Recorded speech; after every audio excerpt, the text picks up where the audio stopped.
তিনবারই ইনশাল্লাহ সুপার লিগে খেলছি, ইনশাল্লাহ এখন ফাইনাল খেলা খেলাবো। খুব আনন্দিত লাগছে, খুব খুব খুব খবর মতন আনন্দিত। আসলে নৌকাবাইজ রামু উপজেলার আজকের এই যুগের খেলা নেই, এটা আসলে এখানে শত শত বছর ধরে রাখাইন সম্প্রদায় থেকে শুরু করে এই ঐতিহ্যবাহী খেলাটা চলে আসছে। এটি রামুর জন্য বলা চলে লোকজ, প্রাচীন এবং ঐতিহ্যবাহী খেলা।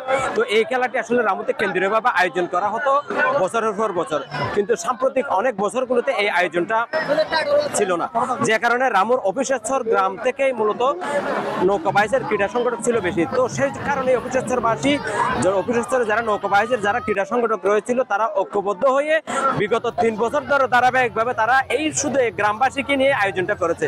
প্রথম বছর 4টি নৌকা, দ্বিতীয় বছর 6টি এবং বর্তমান চলতি আজকের খেলায় 8টি নৌকা অংশ নিয়েছে।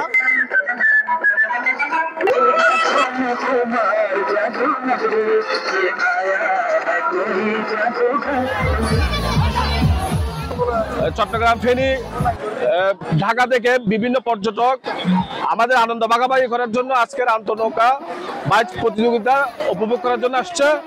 কেন্দ্রীয় যে নৌকা বাইচ হতো সেটি দীর্ঘ বছর ধরে হচ্ছে না, সেই ঐতিহ্যকে ধরে রাখতে অফিসেশ্বর গ্রামের কিছু ক্রীড়া প্রেমী যারা রয়েছে তারা এই খেলার আয়োজন করেছে 3 বছর যাবত। এই খেলাকে ঘিরে মানুষের উৎসাহ উদ্দীপনার শেষ নেই। এই যে জাগের লেডির গোহ বলে শুরু হয় খেলাটি, এরপরে দেখা যায় 2টি নৌকা, যে ওইখানে নির্ধারিত পয়েন্টে গিয়ে যে ব্যাটটি নেয় সে কিন্তু বিজয়ী হয়।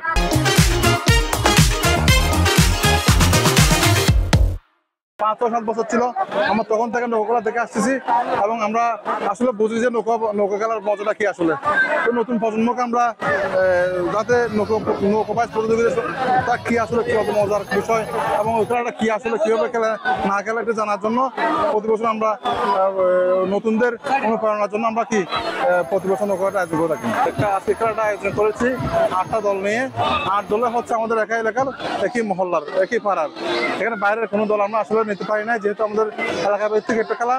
ভবিষ্যতে যদি বড় পরিসরে খেলা আয়োজন করতে পারি, ইনশাল্লাহ আমরা প্রত্যেক ওয়ার্ড কিংবা ইউনিয়ন কিংবা উপজেলা থেকে আমরা প্রত্যেকটা টিম অংশগ্রহণ করতে পারবে। রামুর নৌকাবাইজ প্রতিযোগিতা আমরা দীর্ঘদিন ধরে শুনেছি এবং টেলিভিশনে দেখেছি, তারপরে ফেসবুকে দেখেছি।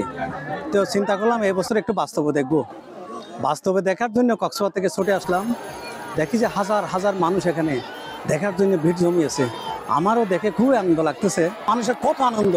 এই নৌকাবাইজ প্রতিযোগিতা গ্রাম বাংলার একটি ইতিহাস এবং ঐতিহ্য, এটা দীর্ঘদিন ধরে চলে আসতেছে। এটা ধরে রাখা দরকার ভবিষ্যৎ প্রজন্মের জন্য। তারা যদি এগুলো দেখে, তারাও বিভিন্ন খেলাধুলায় অংশগ্রহণ করার জন্য, বাহিরে মাঠে এসে খেলাধুলা করে অংশগ্রহণ করার জন্য তারা উদ্গ্রীব হবে, তারা আনন্দ লাভ করবে। মোবাইল এডিক্টেড থেকে তারা দূরে সরে আসবে এক সময়। মোর 10 হইতে 12 বছর হইতে বুদ্ধি যাবত এই রামুর বাক্কালি হলো বাঁচিয়ে গেলেন আর সাহায্য অনুভব হইতে এখন আছে আল্লাহ দিলে এখন আর বাঁচিয়েছি আর দেখি।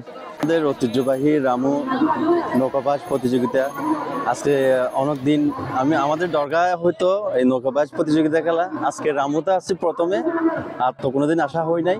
আজকে আমাদের নৌকাবাজ প্রতিযোগিতা দেখে অনেক ভালো লাগতেছে। গ্রামে গঞ্জের মানুষ সবাই দেখতে আসছে, আমি আগে কখনো আসি নাই। কক্সবাজার থেকে আমিও দেখতে আসলাম, অনেক ভালো লাগতেছে। টিয়া কালারটা ওটা খাইছে, দ্বিতীয়বারে হচ্ছে রেডটা করছে, আশা করি রেডটা জিতবে। এখন এখানে হলুদটা সাপোর্ট করতেছি আমরা।